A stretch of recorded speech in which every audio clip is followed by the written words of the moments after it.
Welcome to Buy or Buy. Today, we're taking a deep dive into one of the most controversial Porsches ever built, the 718.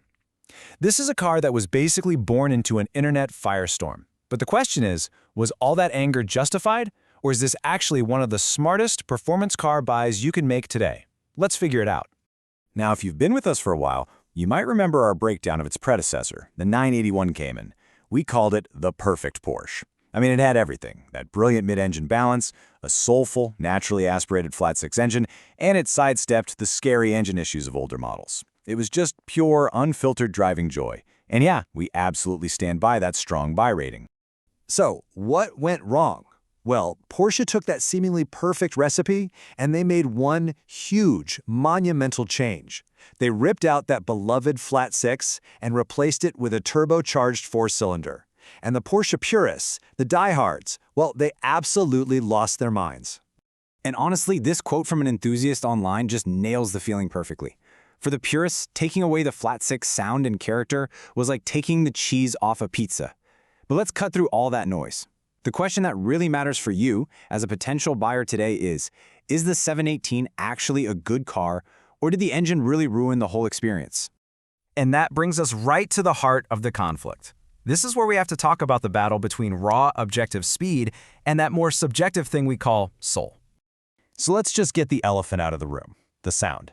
The 981's flat six, it sang. It had this iconic Porsche wail as you revved it out. The 718's flat four, on the other hand, well, it gets compared to an angry Subaru. Now that's not a total insult, but it's not the sound you dream of when you think Porsche.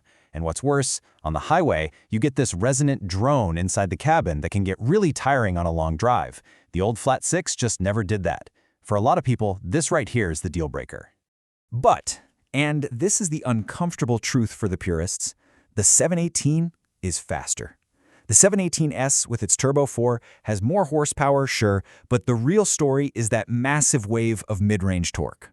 The old 981 just can't touch it. So on paper, on a stopwatch, pulling out of a corner, the 718 is objectively the quicker car. It just doesn't sound as special while it's doing it. Okay, so it's faster, but it sounds worse.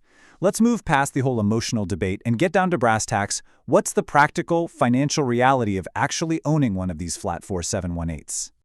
All right, look, no car is perfect, and this engine does have some potentially serious issues you need to be aware of. Cylinder bore scoring has been reported. It's not as common as the forums might make you believe, but it's a real risk. There's also fuel dilution. That's where gas gets into the oil, which can be a problem in cold climates if you're only doing short trips. And some of the very early cars had issues with premature exhaust valve wear. And here's the number that should really get your attention: $25,000. That's what you could be looking at for an engine rebuild if you buy a car out of warranty and it suffers from bore scoring. This makes a pre-purchase inspection with a bore scope absolutely non-negotiable. I'm serious. Do not skip this step. Now, beyond the scary engine stuff, the day-to-day high-cost items are pretty much what you'd expect from the brand. You see that optional PASM adaptive suspension? It gives you a fantastic ride, but when one of those electronic dampers wears out, you're looking at over $1,000 per corner. Brakes, high-performance tires, annual service, it's all standard Porsche pricing. Just remember, it's still a Porsche, and the maintenance bills will reflect that. And there are a few other gremlins to watch out for. That amazing mid-engine layout makes the car handle beautifully, but it can also make simple-sounding jobs, like fixing a leaky coolant pipe, a lot more expensive due to the labor involved.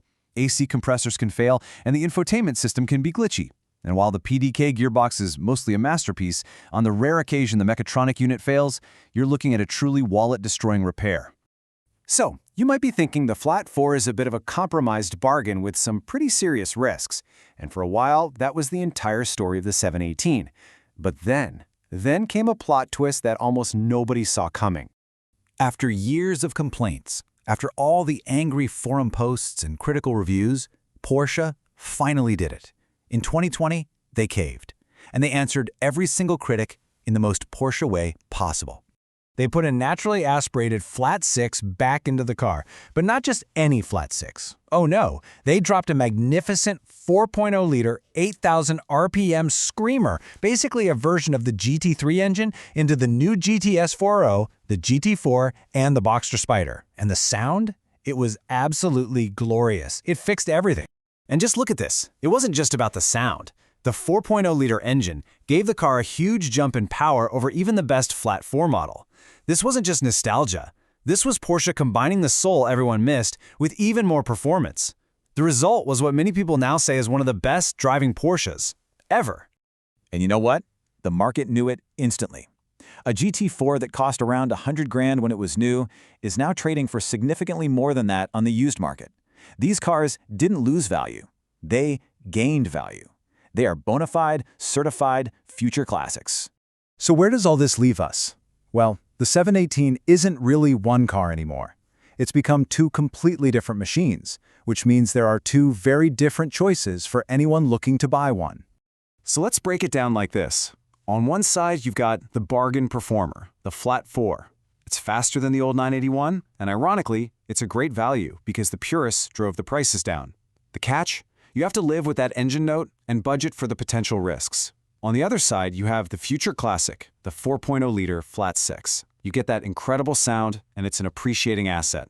But you are going to pay a major premium to get into that club.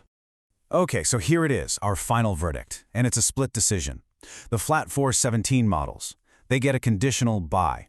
If you can get past the sound and you get a clean pre-purchase inspection, you are getting a faster, more capable car than the 981 for less money. It's a genuine performance bargain. The 4.0-liter flat 6 models, on the other hand, are an absolute, undeniable, strong buy. They are modern classics, the best of both worlds, and they're an investment you can actually drive and have a blast in. So in the end, maybe we've been asking the wrong question all along. The debate shouldn't be whether the 718 is a good car. It's built on a truly brilliant chassis, one of the best in the world. The real question you should be asking yourself is, which version of that brilliance is the right one for you? The budget-friendly rocket ship or the blue-chip automotive masterpiece?